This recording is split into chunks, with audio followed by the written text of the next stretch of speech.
think of this as a refresher because, again, it's that time of the year where the focus needs to be shifting from actually trading the markets into some type of continued education. How can I get better? How can I improve? Even myself, I always go back during the holiday season, check out my old training course videos and see if there's anything different I can pick up or anything I can learn that I can help improve my trading for the upcoming year. But the 4 stages of trading go as follow. It's the unconscious incompetence stage.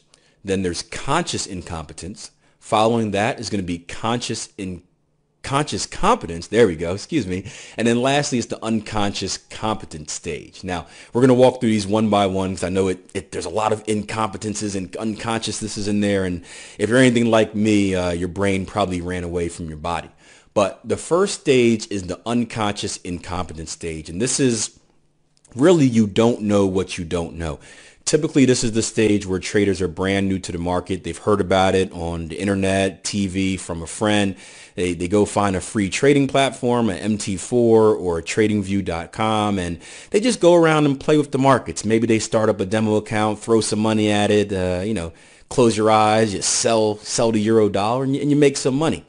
Again, really, you have no idea what you're doing. You're drawing lines, you're adding indicators, but it's fun. You're getting that rush. You feel like you're doing something. Now, unfortunately, at the same stage, many traders will have that demo account success and be like, oh man, this is easy. No wonder all these guys on the internet are saying we can make, millions of dollars in a few years with a $10,000 account or a $5,000 account. You go, you take some money out, you start your first real trading account, and you find out it's not as easy as you think. Again, because you really don't know anything. I like making the comparison to a little kid. My little guy just turned 1, so he's crawling around everywhere. He has no care in the world. He doesn't know what's dangerous. He doesn't know what's safe. He's just roaming and exploring. Well, if you have kids, like mine, he likes to find the electrical outlets. And let's pretend you didn't have one of the safeties on there. Well, he's going to try and reach in there because it looks fun. Again, he has no idea that it's dangerous, but he's going to reach into that electrical outlet. And if he does, it's going to be a bad result. And trading is the same way. You don't know what you don't know. You don't know that what you're doing is harmful until you do it and you end up blowing that account, or at least losing some amount of money that it hurts. Now, typically after this stage, after you've experienced some type of pain, you move on to the next stage, which is the conscious incompetence stage. This is when you're now aware that the Forex market and any market is not as simple as just closing my eyes and throwing money at a trade. It's not as simple as just going on Forex Factory's trading forum and listening to the pip zombie, following their ideas. You start to realize this thing does take work. I do need some type of structure in my approach to the market. I need some type of trading plan. I need some type of strategy, something I can follow day in and day out that's going to separate this from just being gambling. Typically, this is where a lot of traders are at by the time they find my video. They've done the free stuff out there and it hasn't worked, and they're starting to get a little more serious about it, saying, okay, Akil, I realize that it's not as simple as just trading. I've got to approach this, again, like a business. Treat your trading like a business.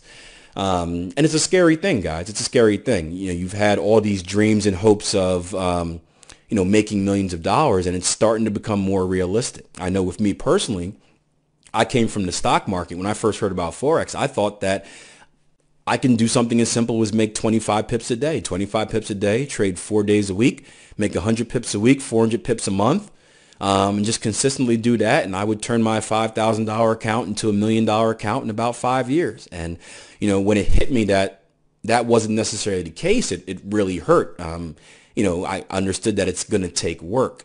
And, well, usually at this part, again, is when traders start investing in their education. They take a training course. They find a mentor, a coach, someone that can help them out, someone that can get them to that next level where they actually have structure and some sort of discipline in their trading. And that's when they enter that next stage, which is going to be the conscious incompetence stage. This is when you have your trading plan. You have your strategy. Hopefully it's been back tested and it has a positive expectancy. It's something that is testable, verifiable, and repeatable.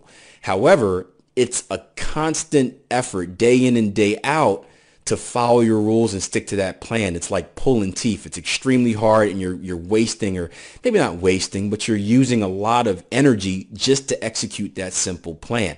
Typically, traders at this stage, they've done back testing, they've done everything right up to this point, but they're not seeing the results that they need or results that they want to.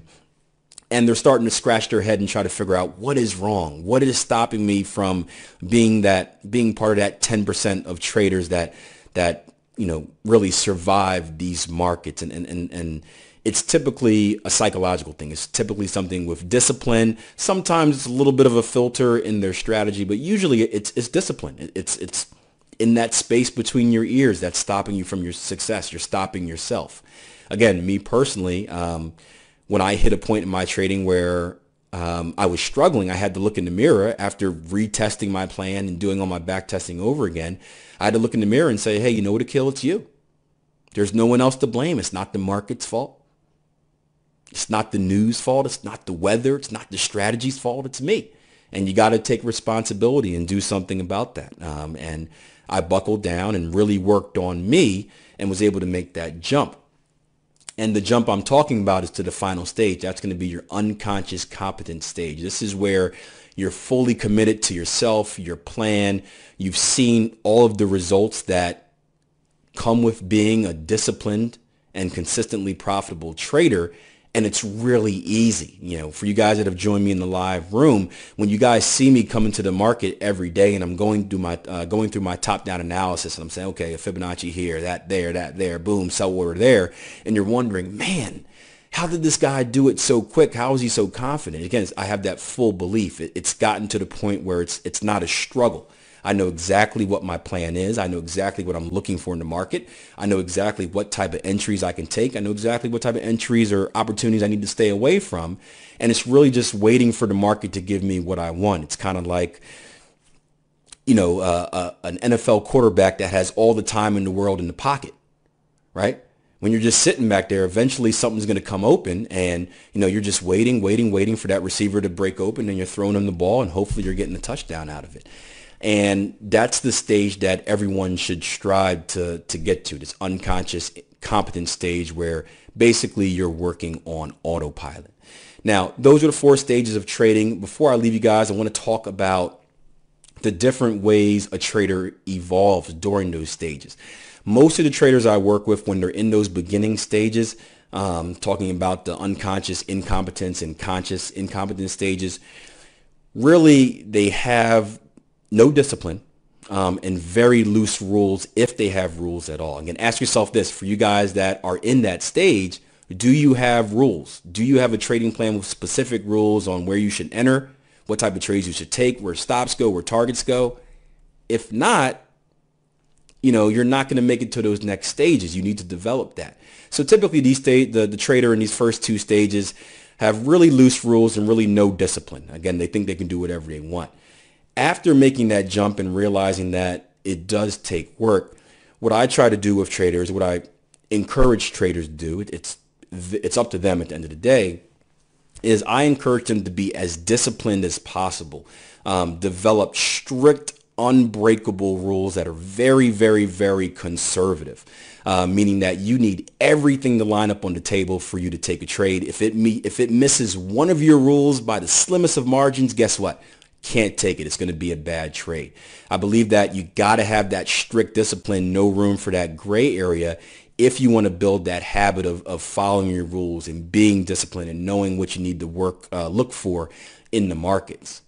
Now, after a trader has mastered that, after a trader has achieved that discipline, they follow the rules, they go to that unconscious competence stage of their trading where they're running on autopilot. What you see then is a trader go back to having looser rules. Typically, after you learn, there's about a 2-year learning curve for you to really learn trading. It's like driving a car. It's one thing to drive a car and practice in a parking lot and pass your driver's test, but you really don't know all the ins and outs of driving until you get there on the road and you're doing it over and over again. And typically that takes a few years for a trader to do after they've reached that unconscious competence stage. And once you reach that stage, your rules start to get looser, meaning that you're still very, very disciplined, But because you've had so many reps in the market, because you spent so many hours on the charts, you start to notice trends. You start to notice patterns that the market gives you that you may not be able to have clearly defined rules for, but you know it when you see it. You know exactly what it is when you see it. You know exactly how the market tends to react when you see it, and you can trade those opportunities. And